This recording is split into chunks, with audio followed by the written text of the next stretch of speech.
Welcome to the VA Today pod and videocast with your host, Gail Alexander. Each podcast, I will be bringing you information all about virtual assistants, talking about themselves, their services, any challenges they have faced or advice they'd like to share, and why small businesses should work with a virtual assistant. A podcast about VAs, for VAs, and businesses looking for the right VA to help to start grow their business. Find the right VA today and visit VA Today on YouTube and ava-ni.com to find out more about VAs and what they can do for you, and get in touch with the virtual assistants you need today.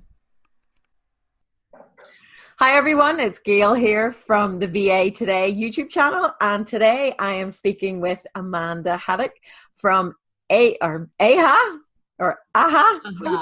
And you have to do it with the exclamation mark, virtual solutions, but I actually really like the chaos controller or controlling chaos. I think that's perfect for a VA.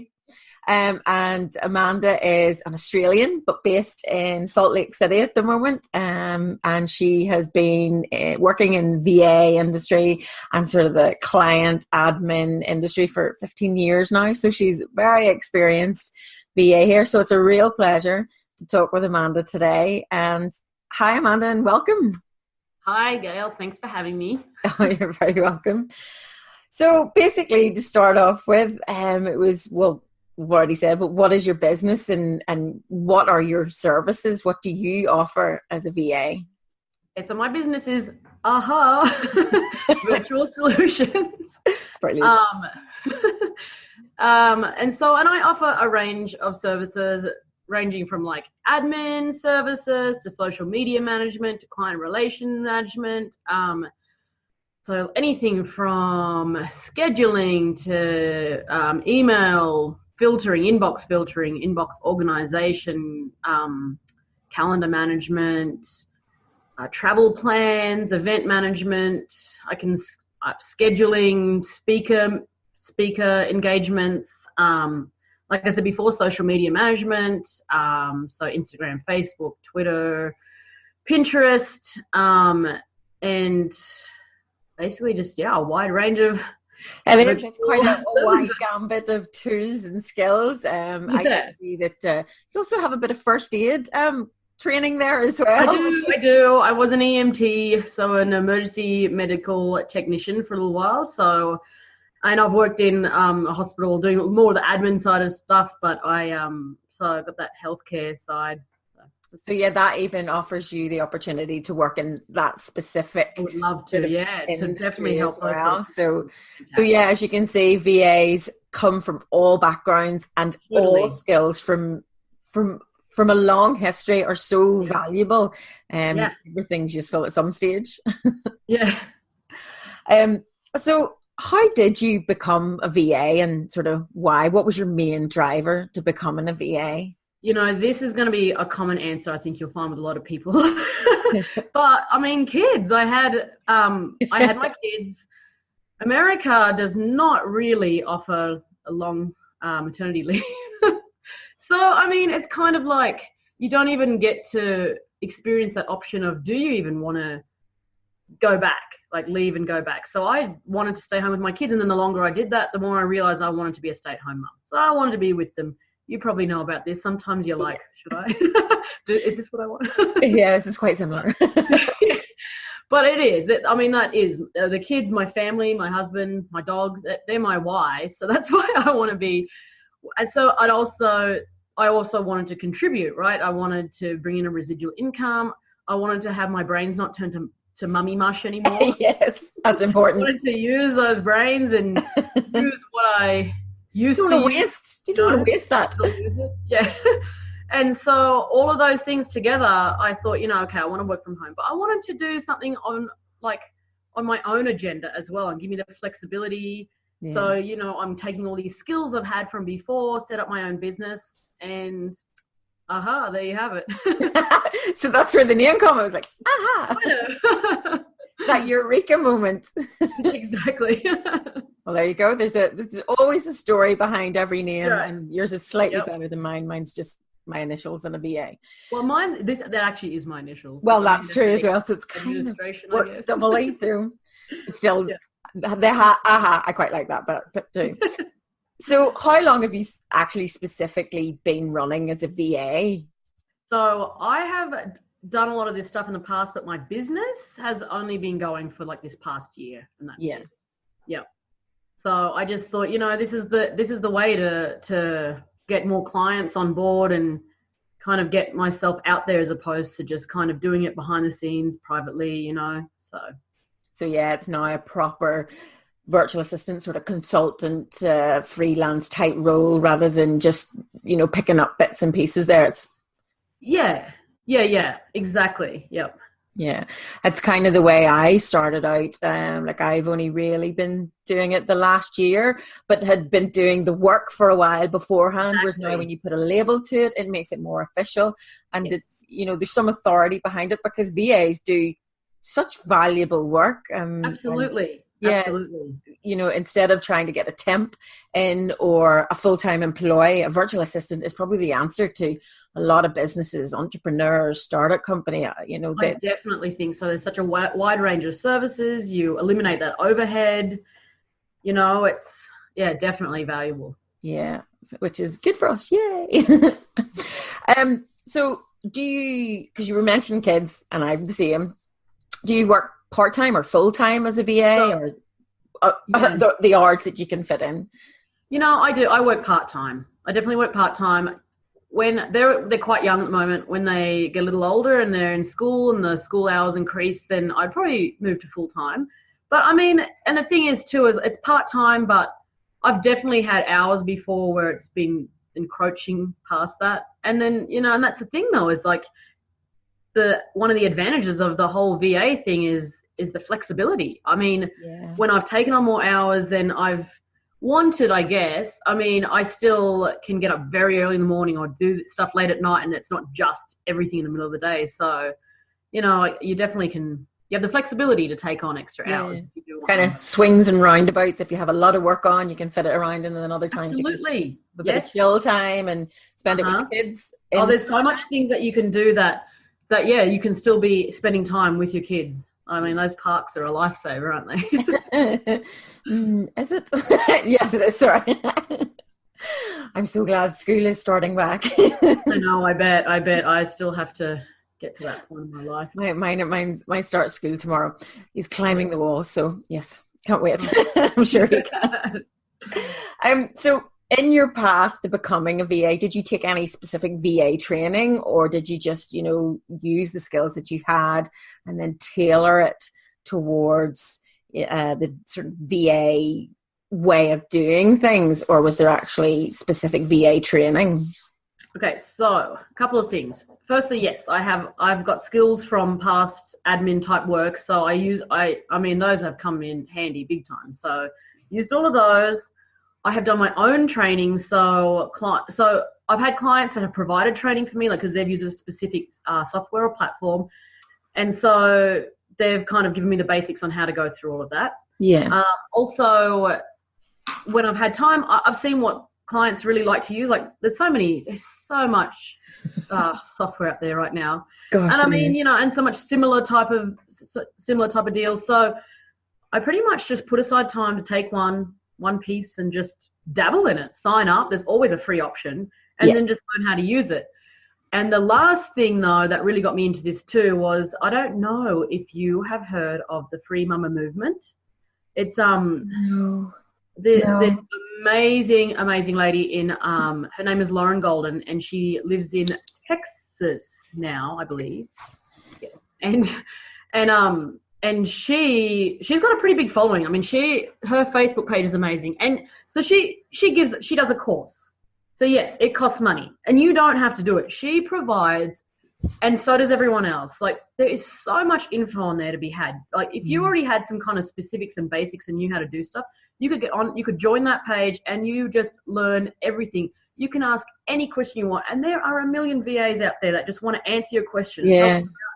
And schedule chats with you and give you the answer for free. I mean, there's none, it's not, this is just what you do to help each other out. It's a support system. And so I'm super grateful to her and that whole community of free mamas, as we call ourselves. Because I'm making notes, and I'm going to look that up straight afterwards, and I'll put it in the show notes. Really cool, really cool. And it's a good point you touch on there, and I have found this, that the VA industry is so supportive and so friendly. It's so friendly. You go on there, any forum and group, and ask questions. People are more than happy to help, which is one thing that I love about this. It's really, really nice. Oh, I love it so much. It's just a big support system, you know. It's like, I don't know, it's just having a little community out there. Do you think it's because it's mostly women? And I do. I know that you're just saying that in jest, but I do. Like, there's just something about, you know, women that when we support each other up, and we just build each other up like that, you know, there's nowhere else to go but up. Yeah, you know, right. It's all about empowering women. That's another sort of passion of mine. That's all empowering women. I think it's amazing. Yeah. Yeah, it's really cool. And then, so you were talking about the training that you got from businesses, and you do what I do as well. You go and look at all, because there are always so many different tools coming along. You go on one and you sort of dabble with it and train yourself up in it.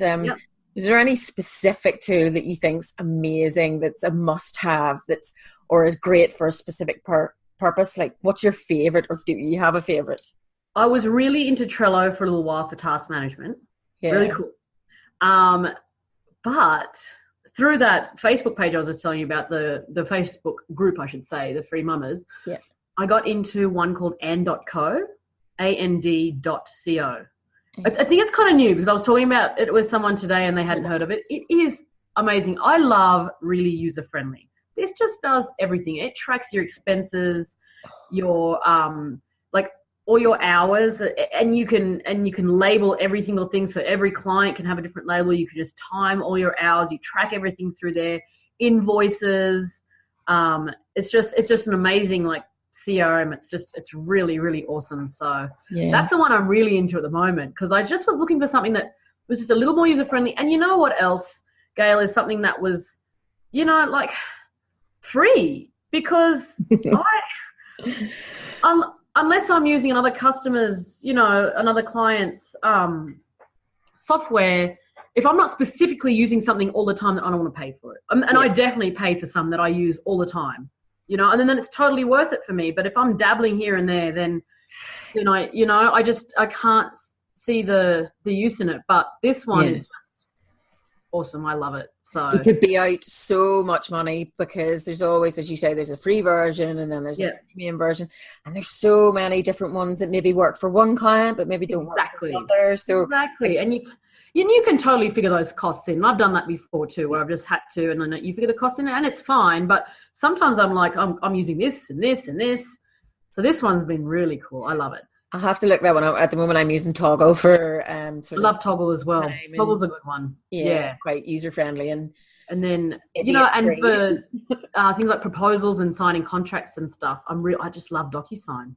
I love user friendly. That's the way to go. So I'm just writing all these down to make sure that I put them all in so that everyone knows about them. What else have I got? Asana. Yes, I started playing with Asana. Asana's cool. I like Asana, but I really like. I like the one I'm using at the moment a lot. So just too many tools to play with. Oh, so many. But it's good to know how to use them all too, you know. Yeah, it is. And so you were talking about there about membership groups, and so you were talking about Free Mamas. Are there any other specific VA groups that you're a part of that have been a real help to you? There's like a good few that I'm a part of, so like the Society of Virtual Assistants, VIPVA, and then sort of ones in Northern Ireland where I'm based. Are there any ones that you're sort of based in? Are they national or international?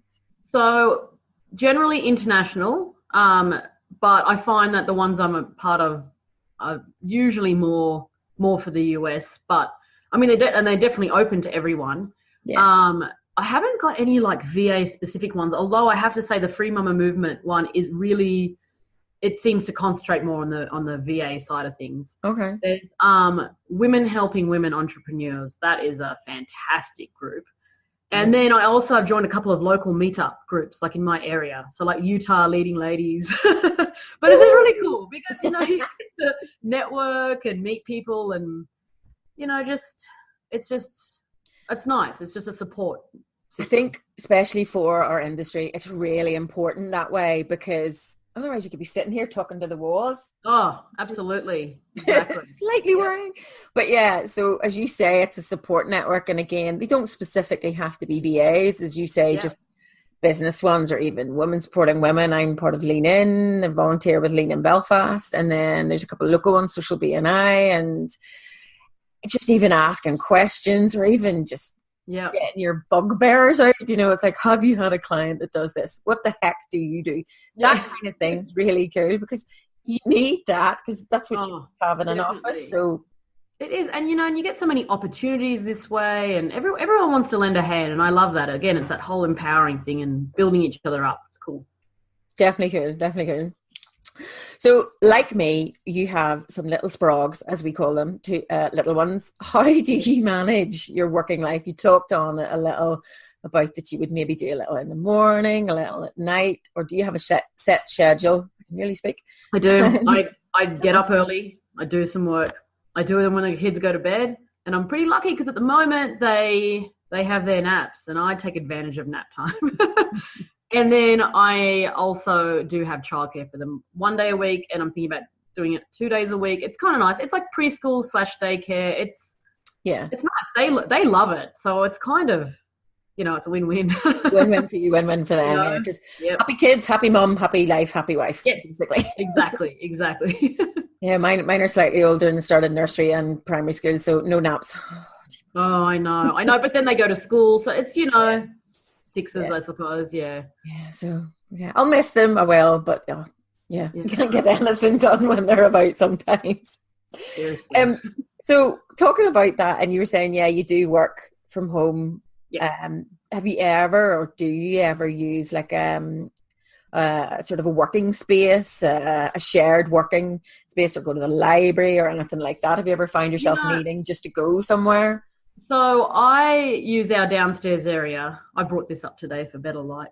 And I don't have the kids around, so it's great. But I do. Downstairs, my husband and I have converted that into an office it's like a shared space. But I mean, I use it more than he does because he works out of house. And then, yes, when he is home, he travels a lot, so he's away a lot. But when he is home, or if I can even get a sitter or someone, I sometimes will just take the work out of the house. It's nice to get away, go to Starbucks or something, and, you know, just be in a different atmosphere, I guess.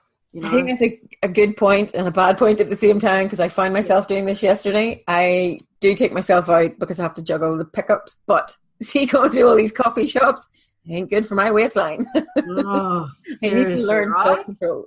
I know. I will not drink caffeine afternoon. You're right. What else am I going to do there? But I think it is important to get that change of space, because sometimes I think, like, I've used our local library as well, which is brilliant. And sometimes it would be more productive if I'm having a bit of a down day or a bit of a funk, and that I can't, you know, just think of something. It helps me a bit more creative. So it does work. I think it's cool to watch the world go by as well, because you might see something that just might trigger something or give you a different mindset or something. Definitely, it shakes it up a bit. Yeah. So just maybe not every day, because my bank balance can't cope with it, and my clothes can't cope with it. So absolutely, right. I do enjoy the comfiness of working at home. Yeah, that's true.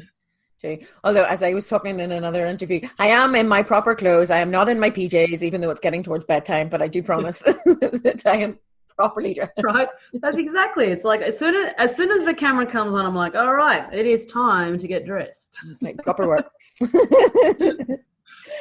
So, talking about like clients and how you get them, like, how have you gone about attaining clients? I know a lot of people have, and for myself it's been like word of mouth, or have you like networking events, connecting with known contacts you already have, and just sort of asking them, are they looking for something to do this, or just events, newsletters, or even just cold calling or cold emailing, should I say, somebody?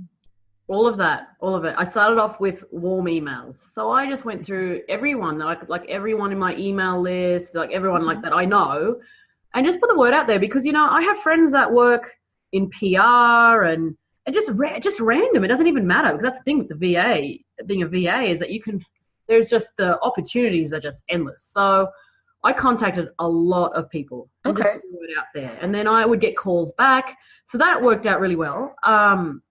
And then I did a lot of cold emailing. I haven't found as much success with that, but I know people who have. And so I'm not giving up on that yet. I think that's a fantastic way to go about it because, you know, you're putting an idea into someone's head that might not even, they don't know you, but like, so I've tried to be contacting like local businesses. So I thought, you know, if someone's local, they might identify with that more, and they might not even know that they need someone. Oh, what? Yeah, that this is why my business isn't growing. Maybe I can delegate. Maybe you can help me advertise. Maybe you can do this or that. So I'm definitely still continuing with the cold emailing. I like that. And then I respond to, you know, social media is just fantastic. So having my own business pages has been really nice. You know, you get a lot of followers, and I've had a couple of people call through going through those channels. So, you know, if you promote something, or so pretty much just keeping my social media continuously flowing has helped a lot. And then just using social media for myself anyway has given me opportunities. So it's just, that's what it's all about, you know. And then just talking to people that every day, like I go to the gym every day, or not every day, but most of the time. And so when I see people, I just like, you know, put the word out there, have a little, you know, naturally interject that in. So it's just, you know. Okay, no, that's kind of a good thing, because I think I'd still be a bit nervous about doing that. But then I guess when you say it's not that you're definitely selling, you're just putting, as you say, the idea in their head. Absolutely. And it might just sit there for a year and they might come back to you, and there's nothing wrong with that. I even got an email back saying that, look, this is not what I'm looking for right now. And I mean, that to me is probably a nice way of saying no. But you never know. Like maybe she also was saying, okay, not right now, but maybe in the future. Or I know somebody who might. Yeah.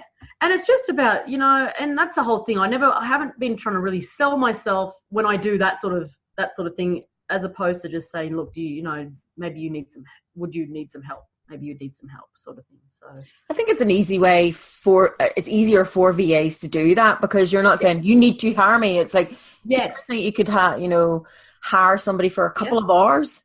And it's like, okay, maybe I could do that. So it probably is actually a really good way, and a lot easier for us to do that. So a good point for people to try, and myself. Yeah, LinkedIn is another good one though. I've got a lot from LinkedIn. I just didn't know how valuable that platform was. I'm like, wow. I don't think anyone did until recent. Well, for myself recently, yeah. Yeah. Because I noticed you have like 780 odd followers. Pretty good. I just kept following and asking, and then I just slowed it down and find that it's reciprocated. Yeah. Pretty amazing. So I find that with reaching out with the VA community, everyone said that, you know, they're quite open to doing the sort of chatty interview, but even if they're not, they're quite happy to refer people and, I don't know, you know, give advice, which is great. And so LinkedIn has actually been really good. I think it's really started to come into its own, whereas before it was, I think so too, yeah, just a CV place, whereas now it's more of a community, but a business community rather than fun like Facebook. But it's getting that way as well, you know, when you're posting relevant articles or even just commenting on relevant articles as well. And I guess that's a way to keep the conversation going too. Yeah. I have to learn to write more blogs, which I do. But write blogs. I keep thinking it's something. It just seems like, you know, a future. You need a VA to do that for you. Yes. You know, I do blogs for people, not myself. Yeah. I think that's the one problem, unfortunately. Yeah. So you promote yourself through social media. Me? Yes. Yeah, absolutely. Yeah. Just through the setting up a business page is just amazing, you know, like the amount of people you can get that are just interested and follow you and comment. And I think that it really helps. It just helps build up another type of network, really. Yeah. I think because it's quite a simple thing to do, even if it's just a one page, or at least it's a reference for people to sort of find you. So even to do that, but if you want to go on the other channels, like I'm loving Instagram at the moment. I love Pinterest, but still need to sort of stop messing around and playing with it, and you get back to being. I know, me too. I handle a client's Pinterest account, and yet mine's just kind of for fun and messing around. But sometimes I'm like, should I do this? I mean, I'm doing hers and I enjoy it. Like, so we'll see. Again, future never. Yeah, I guess it depends on the business as well. It's not right for everyone, but yeah, you can get lost in Pinterest. So lost. Yeah. So, over the last sort of year that you've been a VA proper, what challenges have you had or come across, setting yourself up or just continuing on working business-wise, personal-wise? The challenges just arise in there were the challenges like setting up a website, registering for this. You have to learn how to do all this stuff. This was completely new to me. I didn't know how to do that, right? So, you learn how to do all of that. Then it's getting clients, right? So you've got to get your name out there, and you've got to, like we were talking about before, the cold emailing, the warm emailing, just trying to network and get your name out there and get clients. And then it's dealing with when you don't get that, when you don't get what you want, you think that you put in all this hard work and it should just come to you, and it doesn't. That's not how it works. And it's like trying to retain that mindset, So it's like, trying to take a few steps back and say, okay, I'm not getting what I want right now, and I've just got to maintain a positive mindset and know that if I keep working hard and keep working towards a goal, then it's going to pay off in the end. But it's a big challenge to stay positive, I think, like a really big challenge. So that's why all these supportive groups out there, they really if I'm ever feeling that way, just reading comments and, even just commenting myself, that can often help me just get that boost of confidence and just get going again. So it's like, no, I'm doing this for a reason and I know what I'm talking about. Because it's interesting you say that. I was reading an article just before we came on, and it was from VIPVA and about how the lady, Charlotte Wilbury, that had said she hears quite often, I'm just a VA. It's like, no, you're not just a VA. Right. It's like, get that word out of our vocabulary. It's really hard. Exactly. And it's an accomplishment to set yourself up in business. Not many people do it. You are highly flexible. You work with so many different people and you have so many different skills. So I am a VA. I'm just exactly. And I thought that article or that piece was just brilliant. And I think, as you say, you do need something to pick you up every once in a while, because it is hard work, and networking is, I think, a real key to that.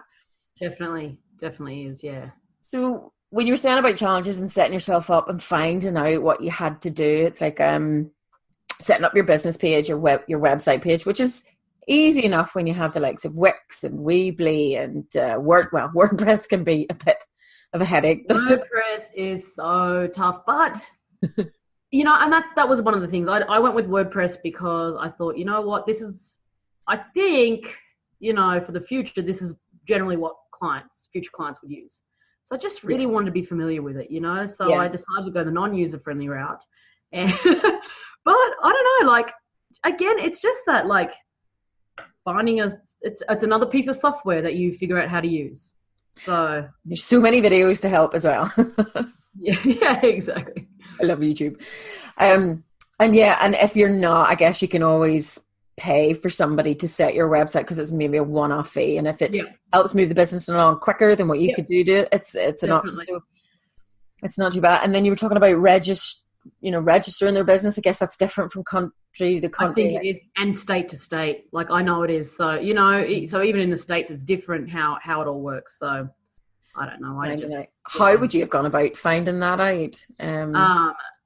I Google search. Okay. I love Google. Yeah, just how to do it. And I mean, there's always the ads that pop up that want you to pay, and I always just like to go and see how to just go ahead and do it myself. And luckily for me, for Utah, it wasn't very hard at all. Everything's so self-explanatory, so it didn't take much time.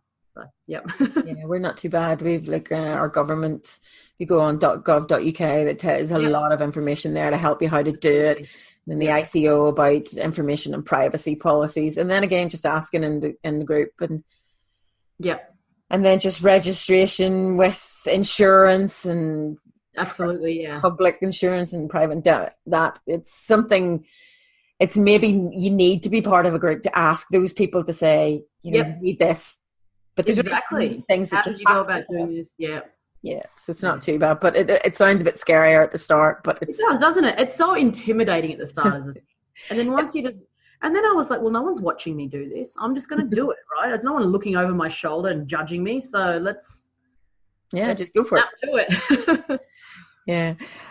So when you're talking about challenges there, what goals do you have for yourself personally and for your business? Where do you see yourself, say, I don't know, a year's time, 5 years time, even 10 years time? My biggest goals, I just would like to grow. When I say grow my company, I just mean, I still want it to just be me. Who knows though? Maybe in the future it would become like I would have minions. I would take people on board. It would actually be a business. Yeah. But right now I just would like to keep it going, get some more clients, get a couple of anchor clients. And then as it goes further down the line, I would see myself ending up doing it full time. I love the work right now. I can't see why I wouldn't continue it just on a more full-time basis. Yeah. And I see you, your loves are like health and fitness and traveling. Is there any dreams to go back to Oz? Oh, yes. Huge plans and dreams, and it's one day in the making, I think. But you never know, because I guess this line of work, it's very movable. It is, and that's what I love about it. It is. You can work anywhere, so that's great. So that's one thing that wouldn't get in the way. I would love to move back to Oz just because family, So yeah, it's definitely in the future plans. Yes. How did you end up in Utah anyway? Oh man, I came out to ski. I was an absolute ski bum. I was doing the ski travel. I'd ski here for the winter. The first year I went home and finished off my degree, and then I came back and did another winter. Then I went and traveled. Winter, travel, ski, travel, ski, travel. Nice. It's suddenly just like, all right, so what a life. Yeah. I think it's a good thing to do. I've traveled a lot with with holidays and then with work. I've been a geographer and mapper, but skiing's not one of them. My knees won't. My knees are gone. Oh, and it's the travel thing. I mean, that's just got to be put on the back burner for now. It's, like you said, I mean, this line of work you could travel with the kids. Yeah. I've seen a few people that do, they just put it in their camper van and travel. Yeah. There's a lady that is filming and I'm like, oh, that would be so cool. But I know. When the kids are older, maybe. But it's so cool. So, but it means that those kind of passions are still available to people, and so one day So another question that I had, and it sort of came about when I was looking on LinkedIn for people and just researching for other VAs. There's so many people that do our kind of work, but they use different titles. So it's like VA, PA, executive assistant, consultant, freelancer. Where do you sit in this sort of conversation? What do you think's best? So generally, like professionally, I say virtual administrative consultant, because you're going over a range of services, and most of the time, I mean, you are consulting on a lot of it. So, and it's all kind of administrative based. But if I'm just in conversation, I say virtual assistant. That one seems to stand out more to people. People seem to understand what that means. Okay. So I will use that. Freelancer, I mean, entrepreneur. I've used all of them, but I mean, to describe I've used all of them because I just, especially in my hashtags. Hashtags. Good old hashtags. But yeah, I mean, I guess just casually, I would say that I'm a virtual assistant. Yeah. Okay, because that's quite interesting. I know even when I mentioned it to my own family, it's like, what is a VA? What do you actually do? Yeah. But you say that most people actually know that, because then sometimes I think there is a sort of slight difference with what people think a VA is and maybe a consultant. But then I guess it depends what services you offer. Absolutely, yeah. And some of them you are consulting in a way, and starting your own business and working flexibly does make you a freelancer. It does make you an entrepreneur, but that's such a broad term. So, yeah. I guess horses for courses, and depending what your work is. So use them all. Yeah. So what advice, if any, would you give to, say, like a newbie wanting to start out, or even do you have any advice for the more experienced VAs, or just any advice in general? I think, just if you really, really want to do it, then I think you should just, it just takes courage and it just takes guts. And I think one of the biggest things is not worrying about what other people say or think.